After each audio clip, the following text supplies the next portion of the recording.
Queridos, eu queria pensar nessa noite a respeito do tema que vai dominar este mês, Setembro Amarelo. Nós estamos trabalhando esse tema lá em Campo Mourão, vamos trabalhar durante os 4 domingos, cada domingo abordando um aspecto desse importante tema. Em conversa com o pastor Arão, ele também colocou a importância de trabalhar esse tema para com a igreja, a importância de aprofundar nesse tema e o quanto isso é importante para a saúde da igreja, mental, emocional e espiritual.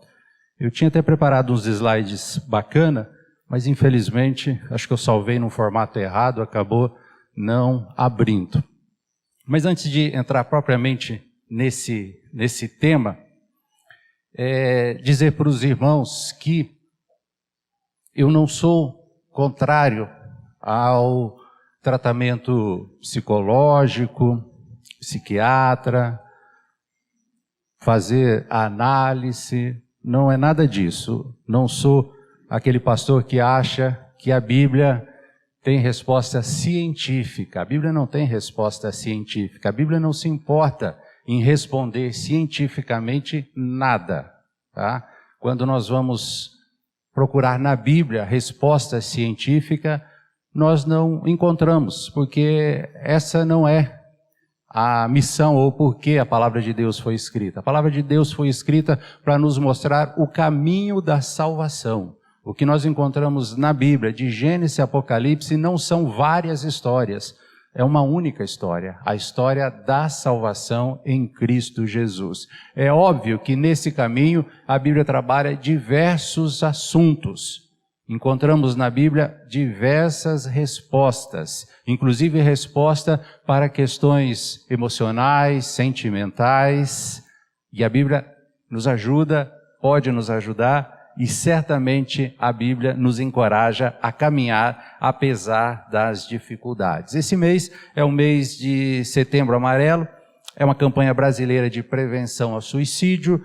Esse mês foi escolhido porque desde o dia 10 de setembro, essa data foi marcada no calendário como o dia de prevenção. Daí, por ser 10 de setembro, ficou escolhido a campanha desde 2003, essa campanha Setembro Amarelo.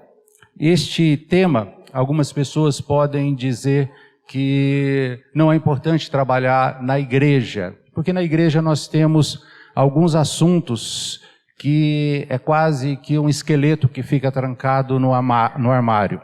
E esses esqueletos devem ficar no armário com 7 chaves, não se pode tocar em alguns assuntos dentro da igreja. Algumas pessoas não gostam, algumas pessoas não se sentem confortáveis, algumas pessoas se sentem escandalizados com alguns assuntos, quando esses assuntos são abordados do ponto de vista da espiritualidade cristã a partir do púlpito da igreja. Alguns assuntos, por exemplo, como sexualidade, quase não se fala em sexualidade nos púlpitos da igreja. Alguns assuntos que não se falam na igreja, quase nunca se fala a respeito de dízimo. Se você pregar a respeito de dízimo 4 domingos em uma série, certamente você, enquanto pastor, vai ser um dia abordado por alguém dizendo: pastor, esse assunto não é muito palatável, não é bom conversar na igreja. Na igreja nós pouco conversamos a respeito de questões de cunho emocional, psicológico, porque partimos da premissa que quem está sentado nesses bancos não tem esse tipo de problema. Quem está frequentando uma igreja superou esse tipo de problema. E qualquer um que apresente qualquer tipo de problema emocional, sentimental, é tido ou como uma pessoa que está com frescura. Isso é coisa de quem não tem o que fazer. Uma pia de louça para lavar, um tanque de roupa suja para lavar, sara qualquer problema desse tipo. É frescura. Basta procurar uma boa laje aí para fazer e vai se sentir melhor. Um quintal para capinar e vai se sentir melhor. Nós não trabalhamos isso porque achamos que quem tem ou quem passa está com frescura. Dessa forma diminuímos o sentimento, o problema da outra pessoa, ou achamos que a pessoa não teve uma conversão verdadeira. Julgamos o coração da pessoa no sentido de estar ou não nas mãos de Cristo Jesus. E alguns são maldosos a ponto de dizer, se tivesse um encontro verdadeiro com Cristo, não apresentaria esses problemas. Daí a dificuldade que nós temos para abordar o tema, por exemplo, suicídio na igreja. Eu não conheço ninguém na igreja que cometeu suicídio dentro da igreja. Alguns podem afirmar. É porque você não costuma sair para fora da sua bolha e observar o que acontece além das suas janelas.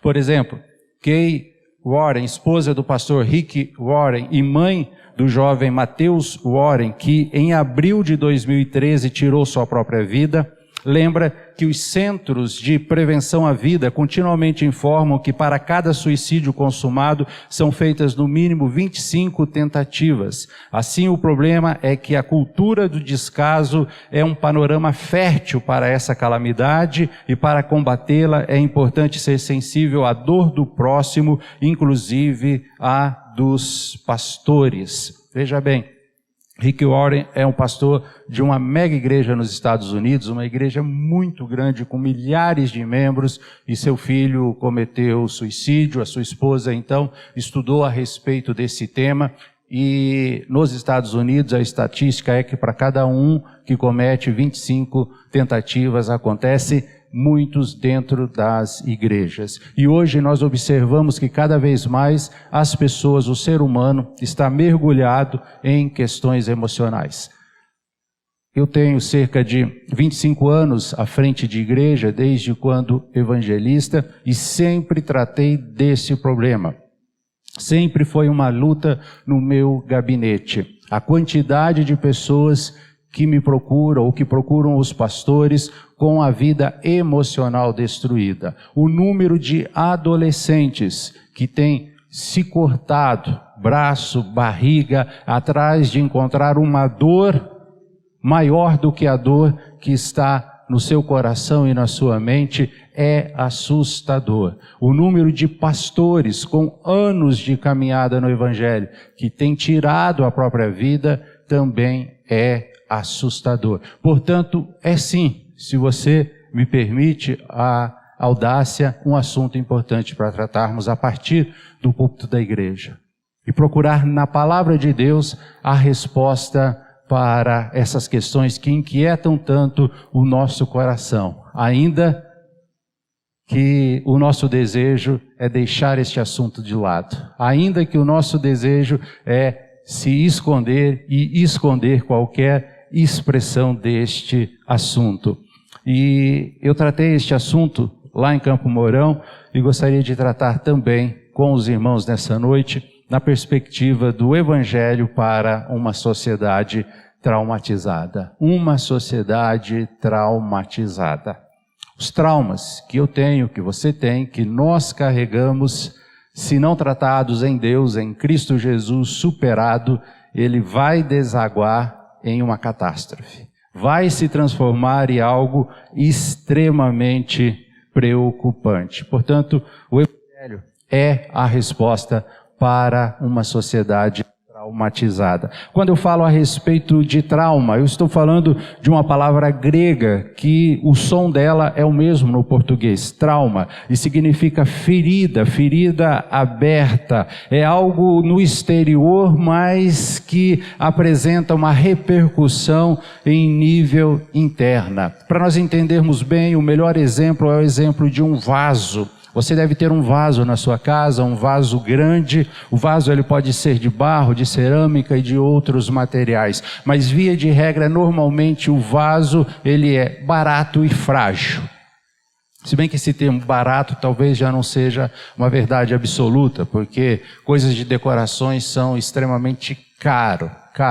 Lá em Campo Mourão nós temos uma comissão que cuida da decoração da igreja, minha esposa faz parte, e quando ela chega para o meu lado e fala assim, o pessoal da decoração está conversando aqui no grupo, eu já sei que lá vai vir coisa cara. Você entra numa loja de decoração, nada é menos do que R$ 1.500. Quanto custa essa flor? R$ 1.500. Quanto custa esse carro? R$1.500. Parece que tudo é R$1.500. Então eu já não sei se é algo tão barato, mas que é frágil, é frágil. Inclusive, o pastor Arão estava pregando lá em Campo Mourão e ele anda para um lado, anda para o outro e na frente tem um vaso enorme. Cada vez que ele se aproximava do vaso, eu intercedia fortemente para que os anjos segurassem ele. Mas ele se insistia em aproximar do vaso, eu pensava, lá vai R$1.500 para o chão, lá vai R$1.500 para o chão. Mas graças a Deus, os anjos estavam presentes e seguraram os vasos e o vaso não caiu. Mas veja bem, se um vaso cai, já era. Se o vaso cai, você vai varrer, vai juntar os cacos e, via de regra, você vai jogar fora. Porque o vaso é extremamente frágil. O vaso, se você tropeçar, ele quebra. Se você bater a vassoura, ele quebra. Ele cai se você transportar ele de forma não adequada no carro. O vaso, ele é extremamente frágil e ele quebra. A palavra trauma tem essa origem, a origem de quebrar, a origem de marcar, a origem de deformar de um jeito desesperador que nada pode ser feito, nada pode ser feito. E é isso que acontece com as nossas vidas, porque nós somos extremamente frágil, eu sou frágil, você é frágil, nós às vezes queremos ser forte, fingimos que somos fortes, mas na realidade o que nós precisamos é de um abraço gostoso, o que nós precisamos é de um colo confortável, o que nós buscamos realmente é um ombro amigo, é um carinho de alguém que está próximo, porque nós somos extremamente delicado e frágil. Somos como um vaso que pode quebrar e uma vez quebrado já era. Agora, pesquisando a respeito desse tema, pesquisando e aprofundando, eu descobri que existe uma técnica japonesa. Está aí meu grande amigo Kimura, que domina o japonês. Essa técnica chama Kintsukuroi. Meu japonês não está muito bom, mas é mais ou menos isso. Kintsukuroi. Essa técnica, essa arte consiste em, após um vaso ser quebrado, pega-se os pedaços desse vaso e numa mistura de ouro e laca, ouro e cola, se conserta esse vaso pedaço a pedaço e aquele vaso toma a forma de novo. E olha só o que é interessante, esse vaso, uma vez consertado com essa técnica rara, difícil de ser encontrado, ele torna-se mais precioso. O valor dele se torna um valor quase que impossível de pessoas normais como eu e você adquirir, porque ele se torna uma obra de arte. E ele é entendido como uma obra única, uma obra personalizada, uma obra exclusiva. Por quê? Porque não se quebra dois vasos do mesmo jeito. Ele é único porque é impossível ter outro parecido. É impossível ter algum outro vaso na casa de outra pessoa igual, porque cada rachadura, cada trauma, cada machucado no vaso faz dele um vaso único, agora colado, agora restaurado com essa mistura de material precioso e cola. Essa técnica, queridos irmãos, é justamente o que o Evangelho faz com as nossas vidas. O que o Evangelho faz com as nossas vidas. Eu queria ler com vocês o texto bíblico que se encontra em Gênesis capítulo 41, versículos 51 e 52. Capítulo 41, versículos 51 e 52. E diz: E chamou José ao primogênito Manassés, porque disse: Deus me fez esquecer de todo o meu trabalho e de toda a casa de meu pai. E o segundo chamou Efraim, porque disse: Deus me fez crescer na terra da minha aflição. Gênesis, em diversos capítulos, trata a respeito da história de José, conhecido como José do Egito, José no Egito, e certamente você conhece muito bem essa história, porque você leu na Bíblia, talvez você tenha assistido a novela, ou você tenha visto algum filme que retrata a história de José, e você sabe o quanto ele sofreu, o quanto a sua história foi uma história traumática. Agora o texto que nós lemos é o exato momento em que ele tem os seus filhos, e o nome que ele dá para os seus filhos, dada a importância da cultura oriental, tem a ver com sua história. E o primeiro nome do filho deixa claro que Deus fez ele esquecer o seu passado. O segundo nome do filho diz que Deus fez ele crescer, apesar dos traumas, apesar das aflições. Ele esqueceu, ele cresceu. E isso ficou retratado no nome dos seus filhos. Agora o capítulo 50, versículo 19, versículo 20. O capítulo 50, versículo 19 e versículo 20. Se a sua versão for um pouquinho diferente, é porque eu uso uma outra versão aqui. Diz assim: E José lhes disse: Não temais, porventura estou eu em lugar de Deus? Vós bem intentastes mal contra mim, porém Deus o intentou para o bem, para fazer como se vê nesse dia, para conservar muita gente com vida. Muita gente com vida. Aqui ele tem a vida dos seus irmãos nas suas mãos, e ele perdoa todo o seu passado, toda a sua história relacionada às experiências com seus irmãos, porque ele reconhece que Deus fez dele um vaso quintisucuroi.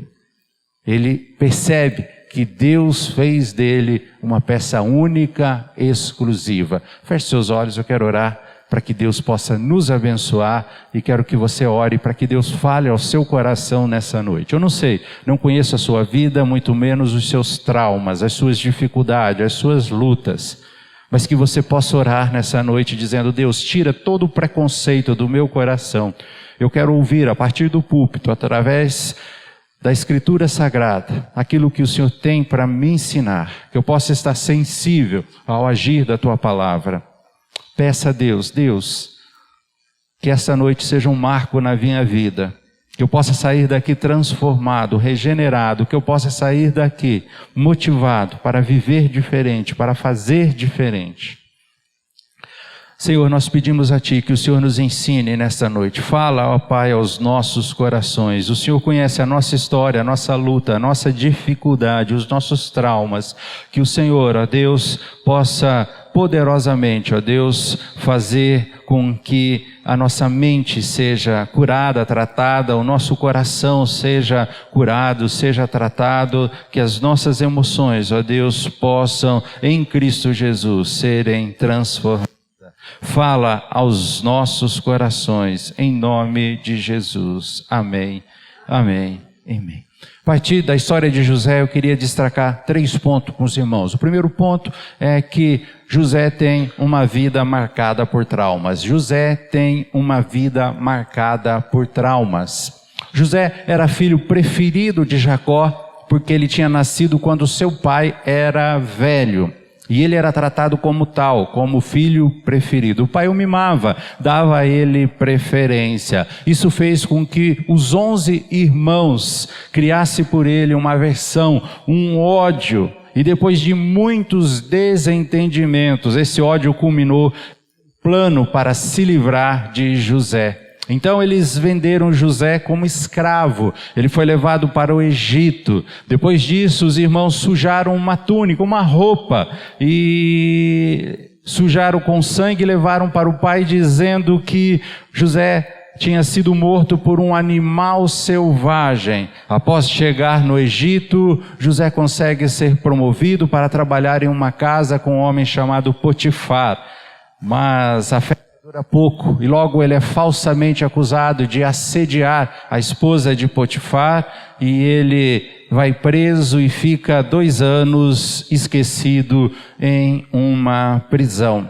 Você que conhece a história de José, você certamente sabe que José teve uma vida marcada por traumas muito maior do que os meus em intensidade, humanamente falando. José teve essa vida marcada por traumas. Primeiro porque ele foi odiado pelos irmãos, aqueles que deveriam dar a ele o apoio, o carinho, sendo ele o mais novo, aqueles que deveriam serem os motivadores, aqueles que deveriam dar a ele o carinho, o abraço, aqueles que deveriam crescer como referencial, aqueles que deveriam crescer ao lado dele como aqueles que o inspiravam, tramaram contra a sua vida. Ser odiado pelos de fora é terrível, mas ser odiado pelos próprios irmãos certamente marca o coração, a vida de qualquer um. Mas veja bem, o ódio não é apenas nas palavras ou no bullying que José sofria. O ódio é tão intenso que eles resolvem matar José. Mas não matar simplesmente, eles colocam José em uma vala, em um buraco, em um fosso, colocam José em um local escuro, onde não tinha ar, onde não tinha claridade, e ali José fica enquanto os irmãos estão pensando o que fazer com ele.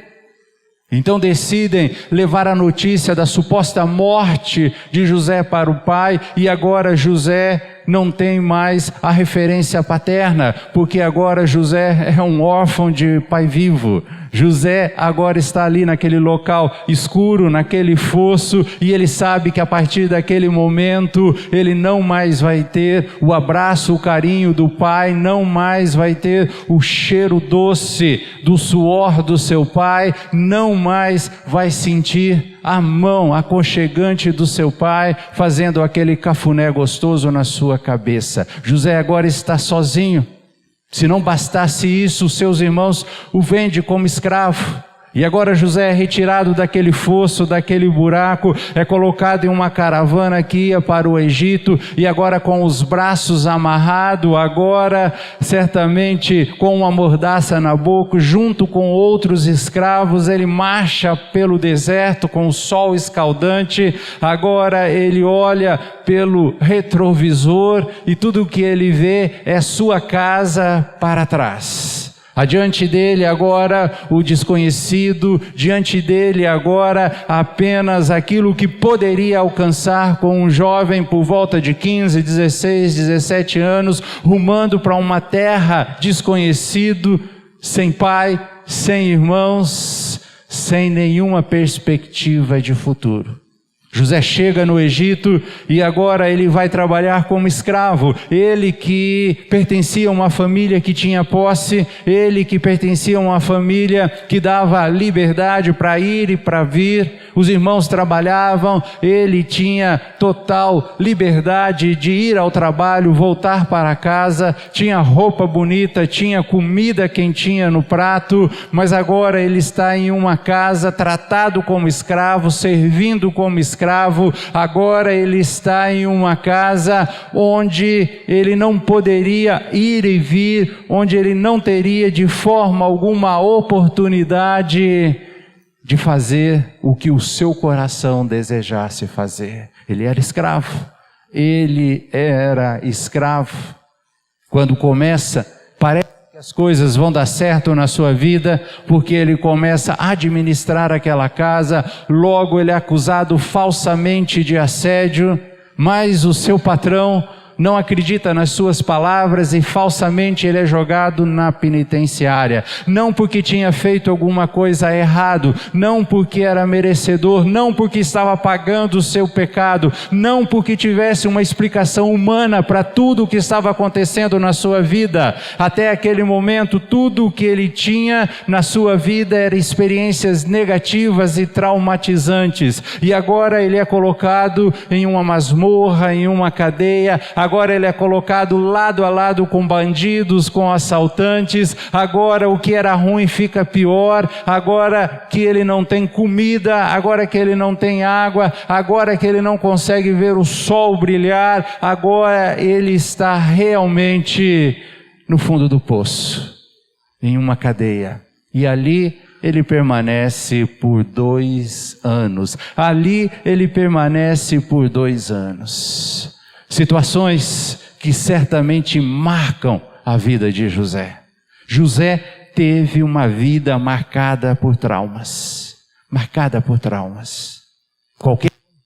Em uma leitura simplista da vida, da biografia de José, não tem como negar esta realidade. E quando analisamos a nossa vida, quando analisamos o nosso viver diário, quando olhamos para o nosso retrovisor, quando olhamos para a jornada que nos trouxe até esse domingo, sentado nesses bancos, o que nós vemos na nossa vida é igualmente uma vida marcada por traumas, diferentes, sim, traumas diversos, sim, mas ainda temos uma vida marcada por traumas.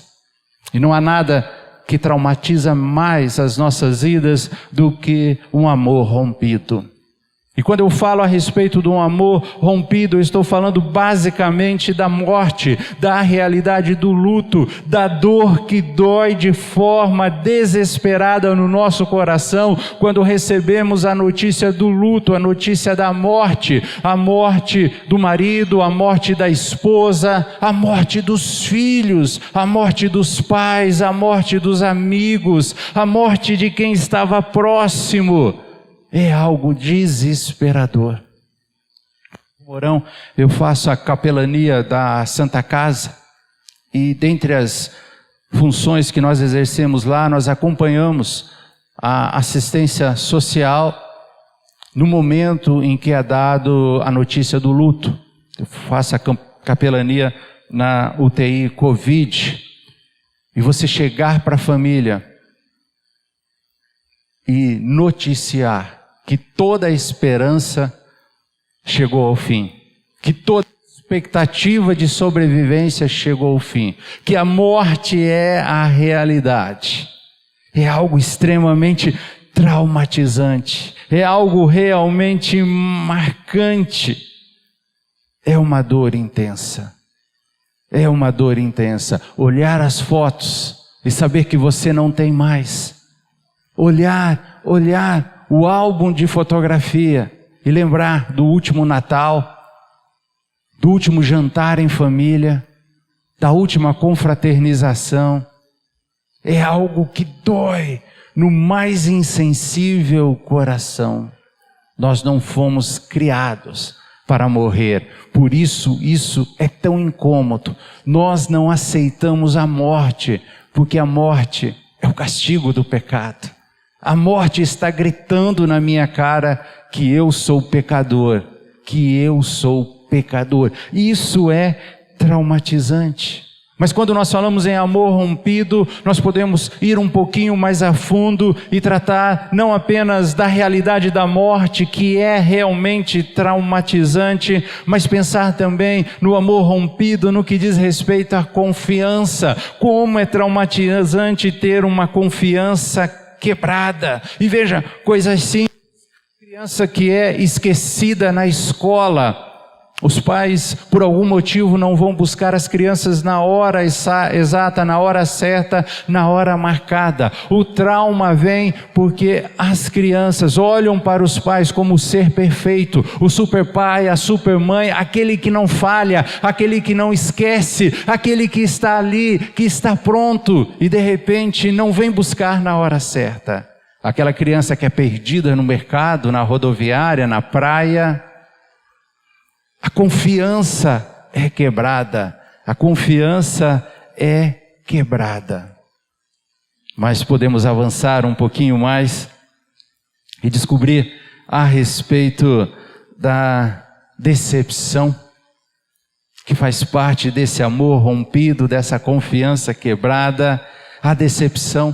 Quando o pai chega para a criança e diz, olha, eu e sua mãe vamos nos separar. Eu conheci uma outra pessoa, me apaixonei. Veja, por mais didático que seja, por mais limpo que seja, por mais verdadeiro que seja a explicação, é sempre um rompimento, é sempre traumático, é sempre o herói que perdeu a sua capa, é sempre o trauma que vai fazer a companhia, o saber que o pai tem uma amante, que a mãe chegou ao ponto final do casamento, a decepção. Mas podemos avançar um pouquinho mais e pensar na decepção próprio do nosso coração, no sentimento de fracasso. Quem é que nunca errou quando achou que não ia errar? Quem é que nunca falhou quando achou que não ia falhar? Quem é que nunca fez besteira? Quem é que nunca imaginou que era perfeito e de repente descobriu que é imperfeito? Aqueles que levaram um negócio à falência, por exemplo, sabem muito bem como isso é traumatizante. Aqueles que empenharam todo o dinheiro em determinada empresa, em determinado negócio, e de repente por decisões erradas, por escolhas equivocadas, acaba entrando em falência e necessita fechar, e depois carregar a culpa no coração, porque fez escolhas erradas, tomou decisões equivocadas e agora fracassou. É traumatizante saber que não é perfeito, traumatizante saber que cometeu falha, traumatizante saber que está agora pagando pelos seus próprios erros, pelas suas próprias escolhas. Mas se aprofundarmos esse assunto no ponto de vista da psicologia, nós vamos ver que este amor rompido, essa confiança quebrada, tem muito a ver com o senso de integridade que é rompida. Veja como é, ou como funciona a nossa mente. Aqueles que são da área médica sabem muito bem disso. Uma pessoa que perde um membro do corpo, uma pessoa que perde o braço, ela sente o braço coçar, mesmo não tendo mais o braço. Ela sente incômodo em um braço, em uma perna que não está mais ali. Por quê? Porque aquilo é um vaso que se quebrou, é traumatizante, é o senso de que a sua integridade foi rompida, e isso machuca, e machuca de uma forma tremenda. E aí você vai entender o porquê uma pessoa que é vítima de assalto fica traumatizada. Uma pessoa que teve uma arma apontada para a cabeça fica traumatizado. É impossível outra pessoa entender aquele momento desesperador de estar com a sua vida sendo ameaçada por outra pessoa. Eu trabalhei no Espírito Santo, e certa vez estava no Banco do Brasil, uma pequena agência que funcionava apenas em período de temporada, de férias, então não tinha lá aquela proteção toda. Quando eu estava na agência, essa agência foi tomada por bandidos. Eles roubaram a arma do segurança e colocaram todos com a cara no chão, e eles ficavam apontando para os clientes, para mim no caso, e dizendo para o gerente: pega o dinheiro ou vai todo mundo morrer no dia de hoje. Traumatizante. A sua vida na mão de outras pessoas. O mais interessante é que a Eliane, minha esposa, depois de algum tempo foi contratada para trabalhar nesse mesmo banco, no Banco do Brasil. E não aprenderam a lição, e novamente o banco foi tomado por ladrões. E a Eliane estava trabalhando quando os ladrões ali chegaram e bateram no gerente, com a arma no gerente, para que desse o dinheiro. A Eliane, depois que tudo acabou, roubaram o dinheiro, chegou a polícia, ela foi dispensada, chegou em casa, ela só chorava. Chorou o resto daquele dia, a noite toda. Porque está chorando? Aconteceu alguma coisa? Machucaram você? Não, apenas aquela imagem não sai da minha cabeça, da minha mente. O vaso quebrou. O vaso quebrou. É o trauma de alguém que passou por um assalto. E aprofundando ainda mais esse senso de integridade rompida, é o senso da violência, o assalto e da violação. E aqui nós falamos do abuso sexual, tanto masculino quanto feminino. essa violação. E como existem pessoas que são abalados por causa disso. O mais triste é que são pessoas dentro da própria casa, tio, pai, primos, pessoas próximas, acima de qualquer suspeita. E isso tem desaguado em nossos gabinetes pastorais. E quando essa revelação é feita, nós compreendemos muitas vezes o porquê a pessoa é calada, o porquê a pessoa é reservada, o porquê a pessoa vive a sofrer, a chorar e muitas vezes é julgada, muitas vezes as pessoas apontam o dedo, muitas vezes a pessoa diz fulano é estranho, fulano é esquisito, mas não sabe o que se passa por trás daquela cara triste, não sabe o que se passa naquela experiência de vida. José carregava traumas na sua vida. José carregava traumas na sua vida. Mas agora, preste atenção nessa lição tão importante. Em primeiro lugar, José tinha uma vida marcada por traumas. Igual a mim, igual a você. Uma vida marcada por traumas. Mas estes traumas que José carregava, não carregava José. Não carregava José.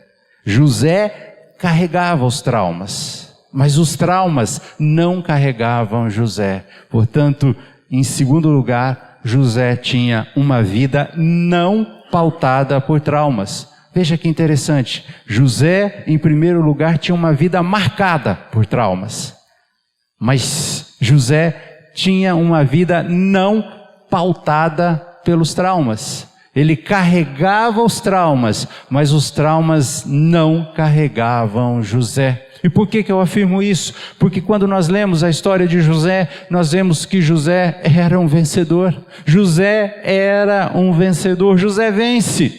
José vence. Como escravo sendo carregado, como escravo sendo levado para o Egito. José vence, ele chega na casa de Potifar e ele vai se tornar o mordomo-chefe, o responsável pela administração da propriedade. Ele se torna a pessoa mais importante dentro daquela casa. Ele não fica olhando para o passado, ele não fica preso à história, ao desamor, o dissabor, mas ele está olhando para o aqui, para o agora, e ele se torna alguém extremamente importante. É verdade que uma falsa acusação surge, é verdade que ele vai parar na cadeia, mas o que acontece na cadeia? O que acontece naquela masmorra escura? O que acontece naquele local de desespero? Se você ler a palavra de Deus, você vai descobrir que José consegue se dar muito bem. Você vai descobrir que José, naquele local, naquele calabouço, vai nos dizer o versículo 4 do capítulo 39. José achou graça em seus olhos e serviu, e ele pôs sobre a sua casa, entregou na sua mão tudo o que tinha. No versículo 22 do capítulo 39, e o carcereiro Mora entregou na mão de José todos os presos que estavam na casa do cárcere, e ele ordenava tudo o que se fazia ali. Veja bem, na casa de Potifar, ele se torna o mordomo-chefe. Na penitenciária, na prisão, na masmorra, no calabouço, ele se torna o líder, ele se torna o responsável, ele tem nas mãos a chave, ele tem nas mãos a direção, ele ocupa o cargo maior que existia ali. Por quê? Porque ele não é carregado pelos traumas, ele não é pautado pelos traumas, ele não fica sofrendo com aquilo que se passou, mas ele está focado e concentrado e, portanto, ele não deixa ser pautado pelo trauma. Nós temos que ter cuidado, meus irmãos, para que não passemos a viver para os traumas. Mas infelizmente, humanamente, uma vez traumatizados, nós passamos a ser pautados pelo trauma, diferente de José. Nós passamos a ser controlados pelo trauma. E por isso nós desenvolvemos, por exemplo, o medo e o sentimento de fragilidade, o sentimento de vulnerabilidade. Por quê? É aquele medo de alguém que foi assaltado com um barulho, um tiro. A pessoa se esconde. Qualquer barulho alto, a pessoa se esconde embaixo da cama. Não quer mais sair, não quer mais pegar o ônibus, porque agora ela é pautada pelo trauma. É aquela pessoa que foi atravessar ou nadar numa piscina e se afogou, e o afogamento foi grave, foi retirada quase em óbito, a vida foi salva, e a partir dali ela fica traumatizada pelas águas. E ela então não mais faz uma hidroginástica, não mais avança alguns metros na piscina, porque agora ela tem medo de água. Algumas pessoas nem tomam mais banho, porque ficam com pânico de morrer afogado no chuveiro. Veja bem, queridos, pessoas que são pautados pelo trauma. E nós estamos vivendo uma época traumatizante, a época do Covid. E eu estou vendo pessoas apavoradas pelo Covid.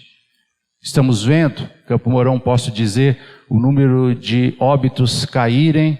A UTI está quase para ser fechada.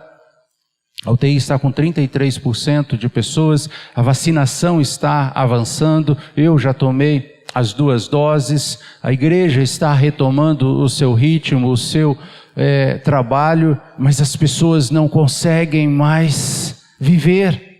As pessoas agora estão sendo pautadas por esse vírus, as pessoas estão politizando esse vírus, as pessoas estão com medo de sorrir por causa deste vírus. Traumatizados. E isso faz com que a nossa autoestima vá lá para baixo. E começamos então a viver um espiral de vitimismo por causa desses traumas, por causa desse medo. Nós começamos simplesmente a olhar e perceber que a vida é ruim para todo mundo, é ruim para mim também. E aí então começamos a viajar de tal forma que começamos a achar que somos de fato merecedores, até mesmo dos traumas. Eu fiz por merecer. Por que é que eu saí naquela direção naquela noite? Eu fui assaltado, eu poderia ter ido por outra direção. Por que é que eu fui entrar na água naquele dia? Eu poderia ter entrado de outra forma, ou com outras pessoas próximas. O porquê disso, o porquê daquilo? E então começamos a desejar ter uma máquina do tempo para voltar no exato momento para tomar uma decisão errada.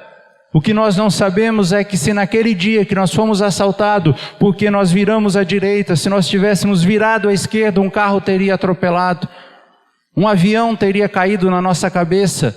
Ou seja, nós não controlamos a história, não controlamos a nossa vida. Então você não pode afirmar que em voltando seria diferente, ou se escolhendo algo diferente, sua vida seria hoje diferente. Não. Talvez seria apenas outro trauma, mas ainda assim um trauma. Portanto, não vamos nos entregar a esse vitimismo. Algumas pessoas chegam ao ponto de achar que é merecedor do trauma, como uma pessoa que de repente é violentada e começa a dizer que foi violentada porque estava usando uma roupa curta, como se a culpa não fosse do monstro, fosse da pessoa. Os absurdos que a nossa mente nos prega. Por isso desenvolvemos esse senso, esse vitimismo e essa melancolia profunda, o desgosto com a vida, e desenvolvemos a expressão: e se eu não, e se eu fizesse assim, ou se não fizesse assim. O que nós não conseguimos enxergar é que o problema é a nossa vida, as nossas escolhas. Veja, você já foi certamente em uma festa, vamos pensar, marido e mulher indo para a festa. Chega na festa o marido e participa, come, enfim, chegam em casa e vão discutir a respeito do como a festa foi. E o marido então diz: olha, a festa foi horrível, aquele casamento foi terrível, muito ruim, eu só comi coxinha e coxinha fria, e na minha coxinha só tinha milho, eu nunca vi coxinha de milho. Pedi outra coxinha, milho de novo, o garçom demorava muito para vir, Quando chegava estava tudo frio. Que festa horrível, que festa terrível. E a esposa diz: engraçado, eu achei a festa tão boa, me diverti tanto, foi tão incrível aquela festa. Você sabia que tinha uma mesa reservada ali, que tinha apenas frutos do mar? Tinha lagosta, parecia uma barata super desenvolvida, tinha camarão, uns camarão grandão, que parecia um tiranossauro rex. Eu comi muito fruto do mar, salgadinhos de diversos tipos, o garçom toda hora me oferecia, e a música estava tão boa, estava tão bacana. A mesma festa, duas perspectivas. Por quê? Porque o marido, mergulhado no seu senso de vitimismo, cheio de melancolia, entra na festa e procura a mesa mais escondida, mais distante, mais escura. E lá ele senta e fica com a cara fechada, com a cara feia, com a cara amarrada. E o garçom tem medo de se aproximar. O garçom não tem coragem de chegar perto. Enquanto a esposa faz amizade, conversa, passeia, vê os amigos, cumprimenta os queridos, descobre que a luz do outro lado da festa, descobre que a música boa do outro lado da festa, que o salão é amplo, que o salão é grande, e ela volta para casa com uma festa marcante no seu coração. A mesma coisa acontece na igreja. Duas pessoas sentam-se lado a lado, uma chega para casa e diz: o culto hoje foi maravilhoso, e outro diz: foi terrível. Aquele pastor esquisito, aquelas palavras que eu não compreendia, o culto foi terrível. Nós somos assim, queridos. Muitas vezes somos pautados por nossos traumas. José não. Ele fez a sua história ser uma história diferente. Por quê? Em primeiro lugar, uma vida marcada por traumas. Segundo lugar, uma vida não pautada por traumas. Porque em terceiro lugar, José tinha uma vida restaurada em Deus. Restaurada em Deus. E quando nós estamos falando de restauração, nós não estamos falando em apenas posição social. Não apenas posição social. José, de fato, de escravo se tornou uma pessoa extremamente importante, respeitado na sociedade. Ele tinha poder político, ele tinha dinheiro. Por quê? Porque ele se tornou o governador do Egito. Na cadeia, interpreta sonhos. Faraó tem um sonho, ele interpreta o sonho de Faraó. E Faraó, então, percebendo que ele era especial, que ele tinha a unção de Deus na sua vida, coloca ele como uma espécie de primeiro-ministro para administrar 7 anos de fartura, seguido de 7 anos de extrema pobreza.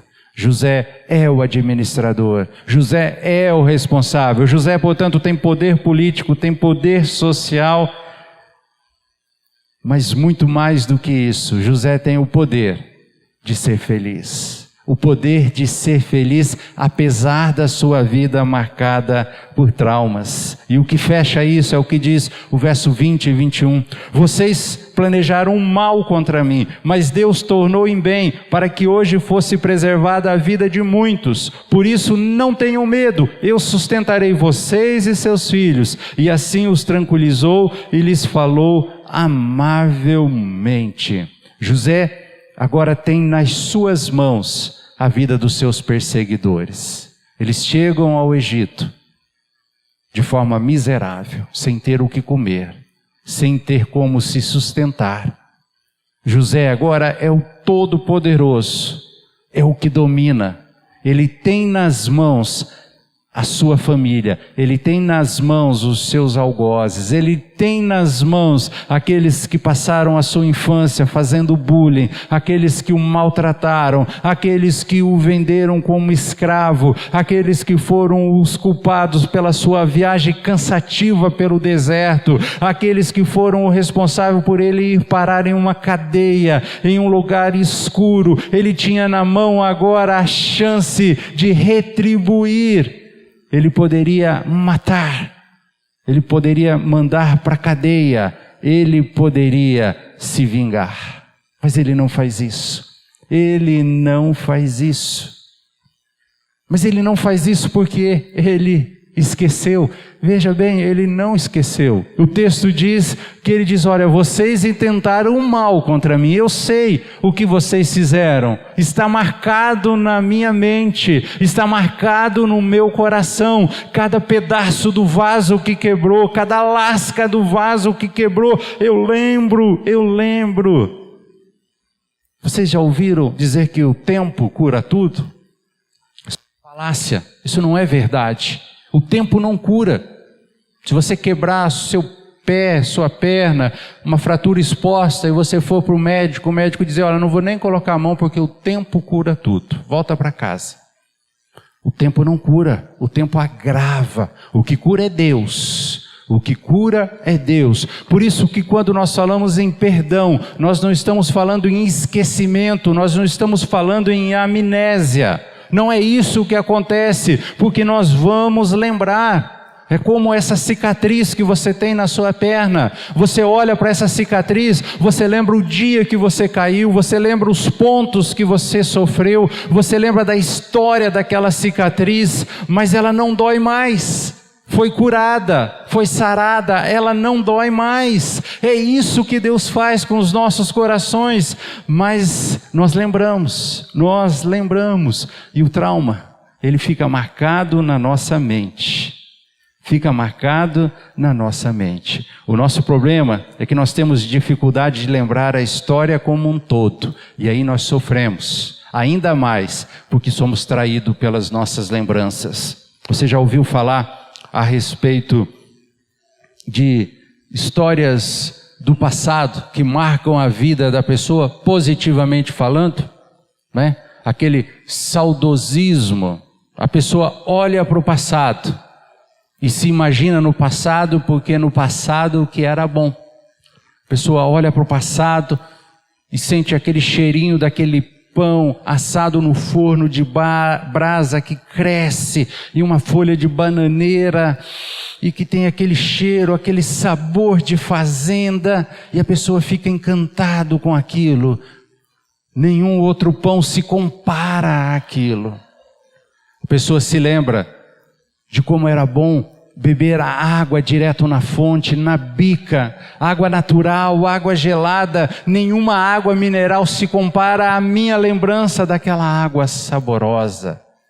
Como era maravilhoso beber aquele café moído na hora, aquele cheirinho de café da roça moído na hora. Não há café igual. Irmãos, isso é memória seletiva. O que você não consegue lembrar é que para ter aquele pão quentinho era preciso rachar a lenha e colocar a lenha naquele forno e ficar assoprando até pegar o fogo, e depois ficar ali alimentando aquele fogo, rachando a lenha, suando e tudo mais. A água na fonte realmente era uma delícia, mas andar 3 quilômetros até a fonte e voltar com o balde na cabeça era algo judiante, era algo terrível. O café realmente é uma delícia, mas pegar o café, botar dentro daquela panela redonda e ficar no fogo, girando aquilo enquanto o café é torrado e depois moer, é algo cansativo. O que eu estou dizendo é que a nossa nostalgia, que as nossas lembranças do passado não são lembranças 100% originais, e ao invés de nos ajudar, acaba nos atrapalhando, acaba sendo prejudicial para a nossa vida. Veja bem, aqueles que estão no segundo casamento, é muito difícil para aquele que chegou conquistar o espaço vazio que foi deixado, porque as lembranças do passado são difíceis de serem competidas. É muito difícil. A pessoa olha para o passado e tudo que era do passado era melhor. Não é assim. O passado não era assim tão bom. Não era assim tão maravilhoso. Você precisa lembrar de uma forma geral, de uma forma ampla. Isso acontece na hora dos divórcios. Eu sou advogado também, trabalhei por um breve período em questão de família.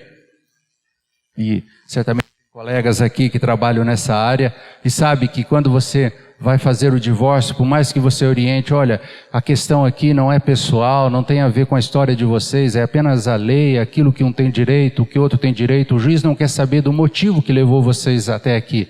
Não adianta nada disso, porque quando chega na hora, as lembranças vêm, você não trabalhava, você me traiu, você isso, você aquilo, um fala o defeito, o outro fala um defeito maior. Isso é natural, porque apenas as lembranças negativas na hora da crise aparecem.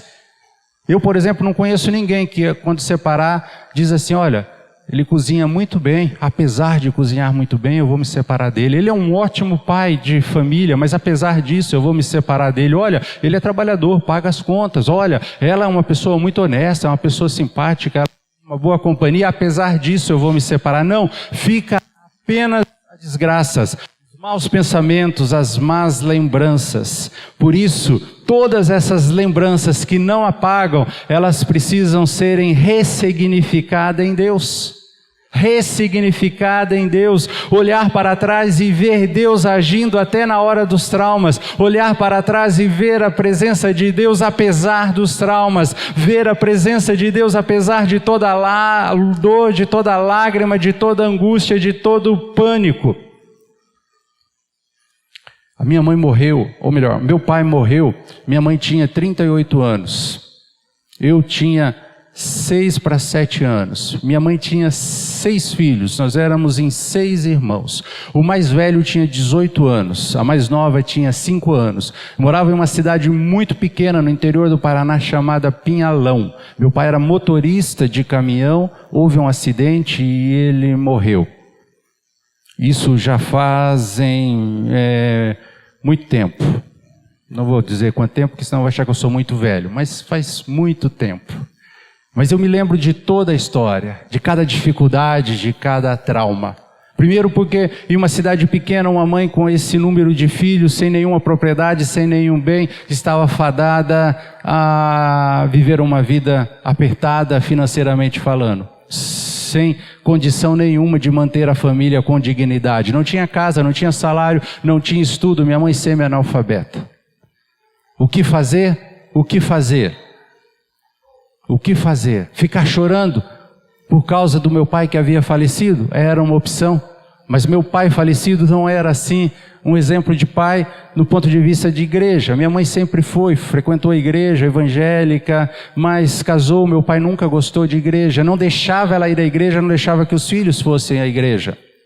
Minha mãe conta que certa vez a SAF, sabendo que ela frequentava a igreja, resolveu fazer uma visita surpresa em casa.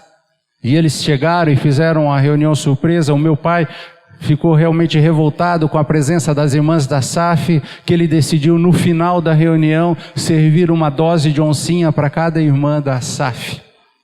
Não sei se vocês conhecem, oncinha é uma cachaça que existia antigamente, e cada irmã ficou com seu cálicezinho na mão. Eu não sei se beberam, minha mãe não conta o final da história, mas meu pai não era uma pessoa que gostava de igreja. Ele morreu, minha mãe podia ficar presa ao passado, mas não, ela decide mudar e vai para Maringá.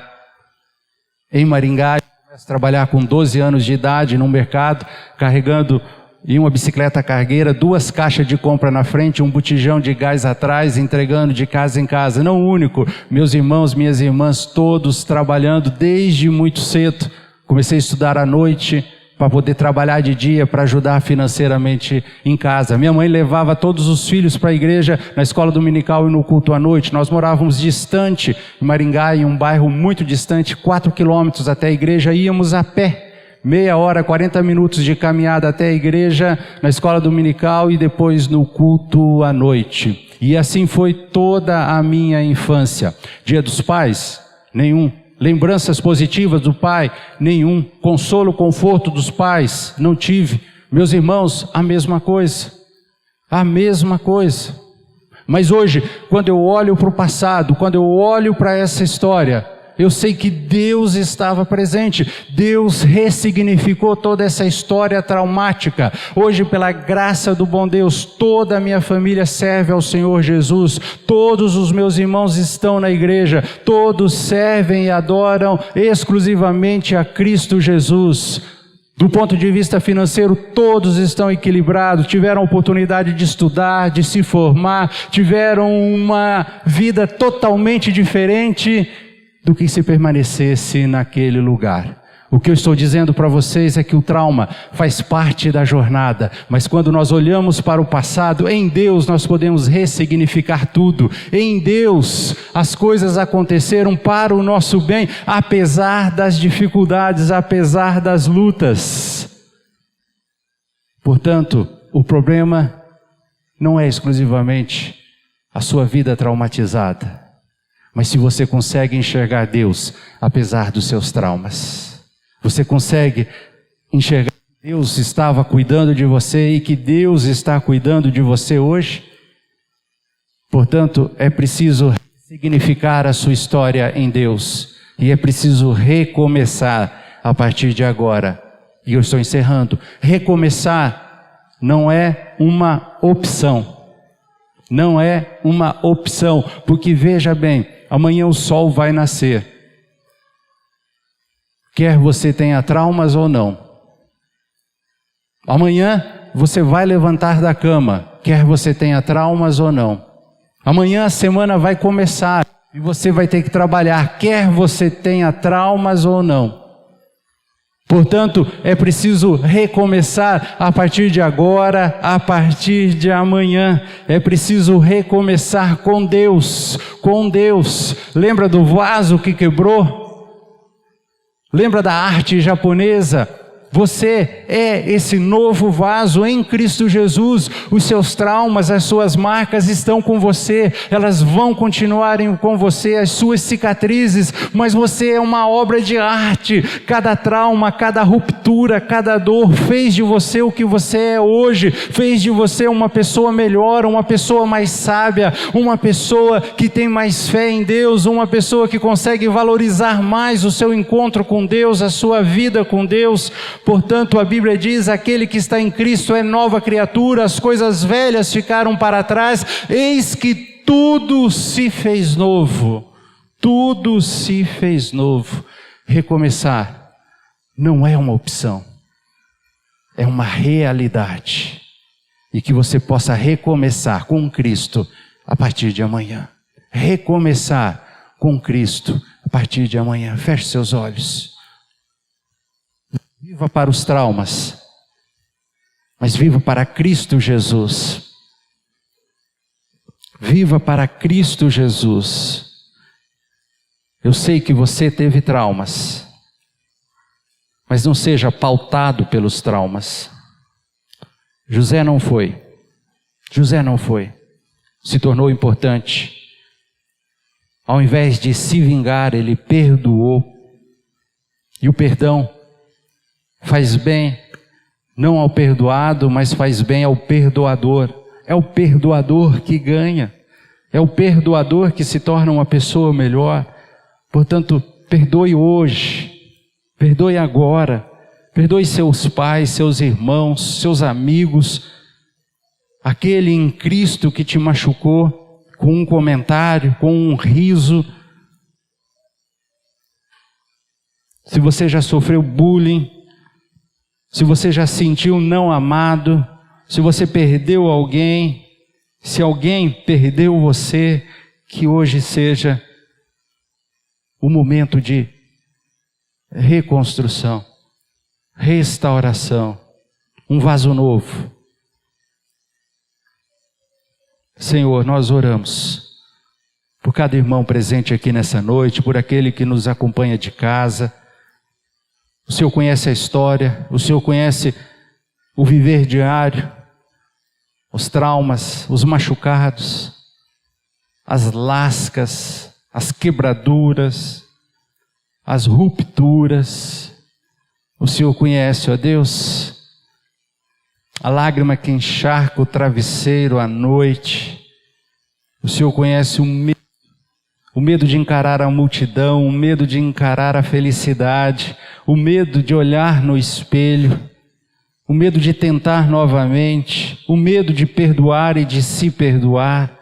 Ó Deus, cada irmão que ora nesse momento, que o Senhor possa visitar de forma poderosa, que o Senhor possa curar e restaurar os corações, colando, ó Deus, com seu sangue, com sangue derramado na cruz do Calvário, que cola, que sara, que restaura poderosamente, ó Pai.